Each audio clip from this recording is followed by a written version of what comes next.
मधुबन के बाबा,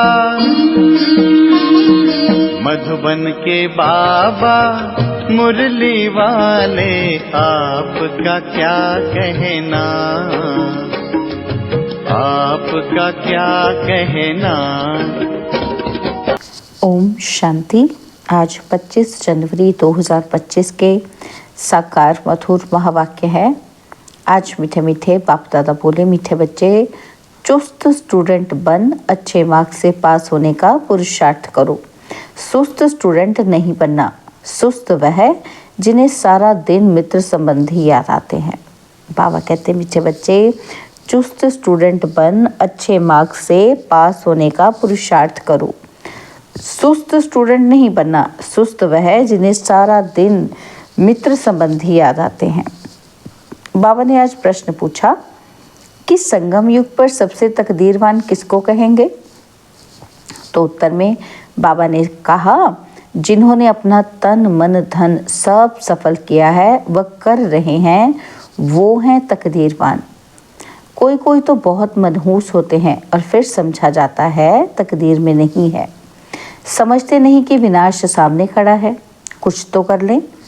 तकदीरवान बच्चे समझते हैं बाप अभी सम्मुख आया है, हम अपना सब कुछ सफल कर लें। हिम्मत रख अनेकों का भाग्य बनाने के निमित्त बन जाएं। मुरली का गीत है, तकदीर जगाकर आई हूँ। ओम शांति।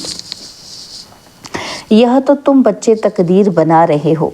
गीता में श्री कृष्ण का नाम डाल दिया गया है और कहते हैं, भगवानुवाच, मैं तुमको राजयोग सिखाता हूँ। अब कृष्ण भगवानुवाच तो है नहीं, यह श्री कृष्ण तो एम ऑब्जेक्ट है। और फिर शिव भगवानुवाच कि मैं तुमको राजाओं का राजा बनाता हूँ। तो पहले ज़रूर प्रिंस कृष्ण बनेंगे, बाकी कृष्ण भगवानुवाच नहीं है। कृष्ण तो तुम बच्चों की एम ऑब्जेक्ट है। यह पाठशाला है, भगवान पढ़ाते हैं, तुम सब प्रिंस प्रिंसेस बनते हो। बाप कहते हैं, मैं बहुत जन्मों के अंत के भी अंत में मैं तुमको ये ज्ञान सुनाता हूँ, फिर सो श्री कृष्ण बनने के लिए। इस पाठशाला का टीचर शिव बाबा है, श्री कृष्ण नहीं। शिव बाबा ही दैवी धर्म की स्थापना करते हैं। तुम बच्चे कहते हो हम आए हैं तकदीर बनाने। आत्मा जानती है कि हम परमपिता परमात्मा से अब तकदीर बनाने आए हैं।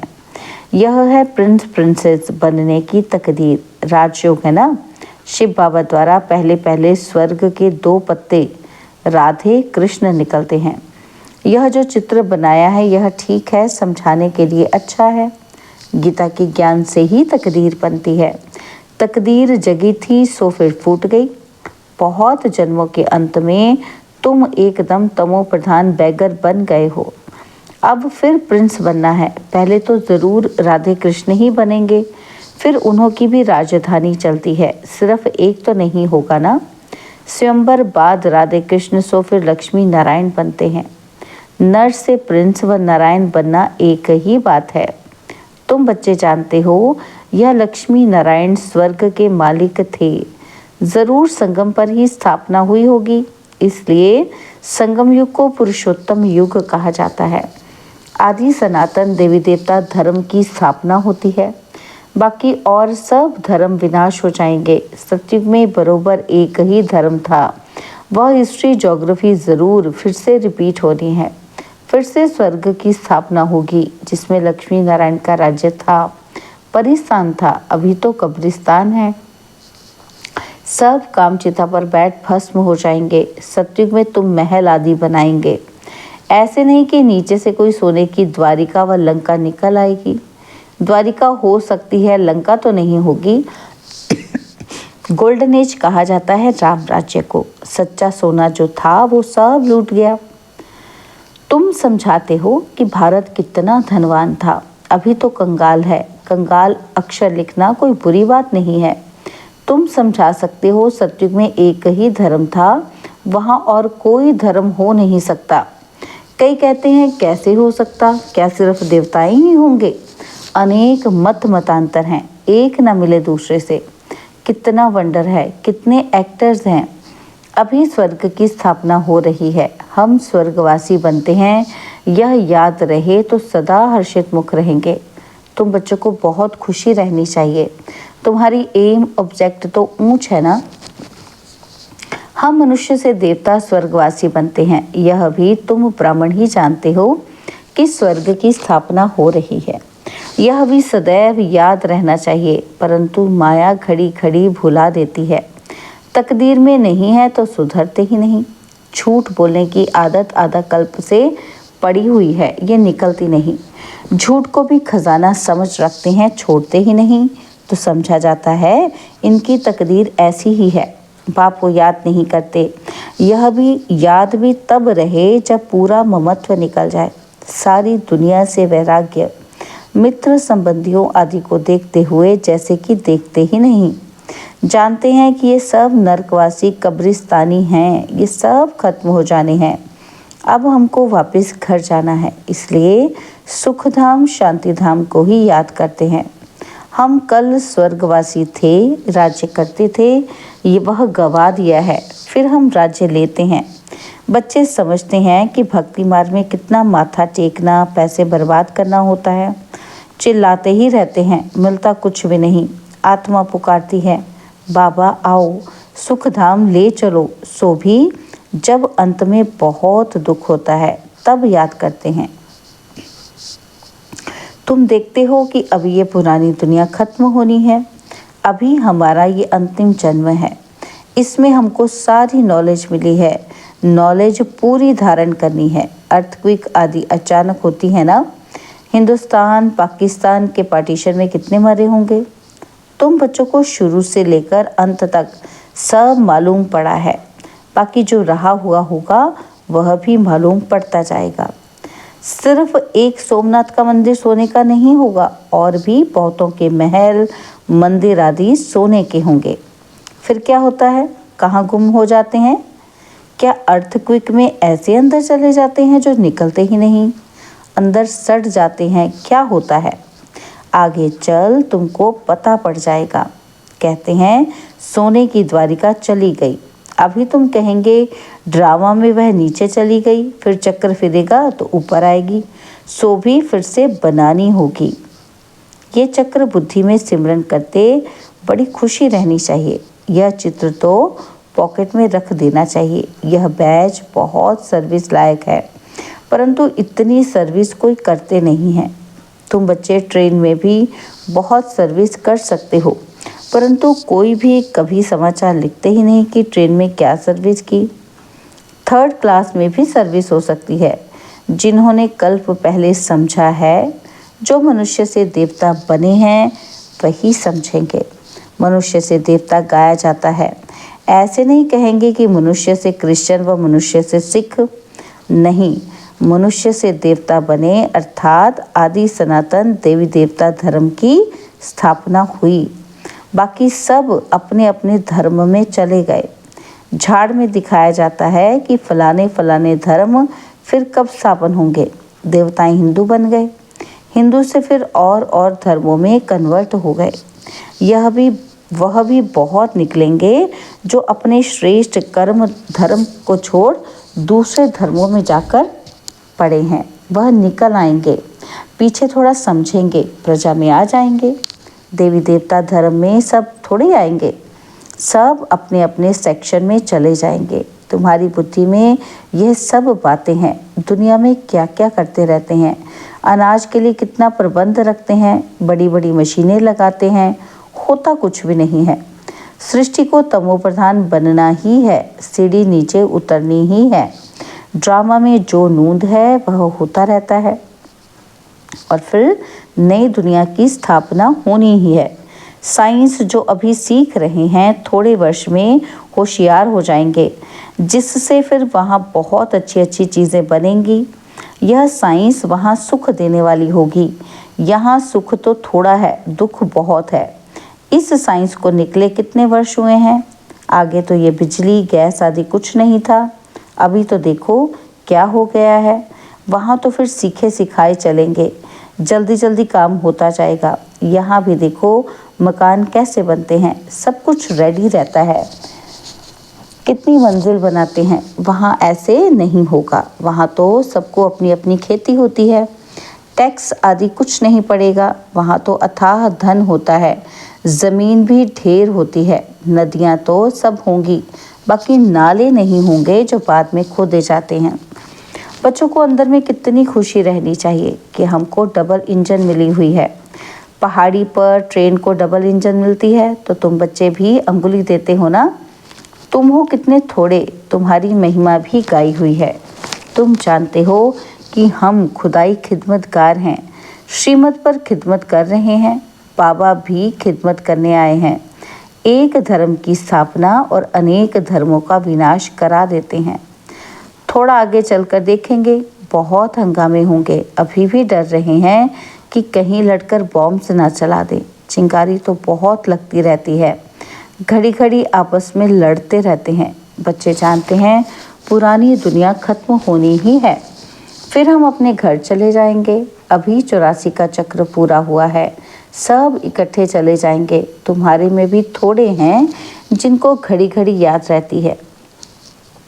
ड्रामा अनुसार चुस्त और सुस्त दोनों ही प्रकार के स्टूडेंट हैं।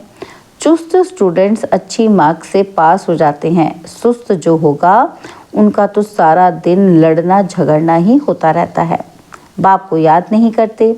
सारा दिन मित्र संबंधी ही बहुत याद आते रहते हैं। यहाँ तो सब कुछ भूल जाना होता है। हम आत्मा हैं, ये शरीर रूपी दुम लटका हुआ है। हम कर्मातीत अवस्था को पा लेंगे और फिर यह दुम छूट जाएगा। यही फिक्र है, कर्मातीत अवस्था हो जाए तो ये शरीर खत्म हो जाए, हम शाम से सुंदर बन जाएं। मेहनत तो करनी है ना। प्रदर्शनी में भी देखो कितना मेहनत करते हैं। महेंद्र ने कितनी हिम्मत दिखाई, भोपाल से हैं ये भाई जी होंगे, तो बाबा ने उनके बारे में कहा कि उन्होंने कितनी हिम्मत दिखाई, अकेला कितनी मेहनत से प्रदर्शनी आदि करते हैं। मेहनत का फल भी तो मिलेगा ना। एक ने कितनी कमाल की है, कितनों का कल्याण किया है, मित्र संबंधियों आदि की मदद से ही कितना काम किया है, कमाल है।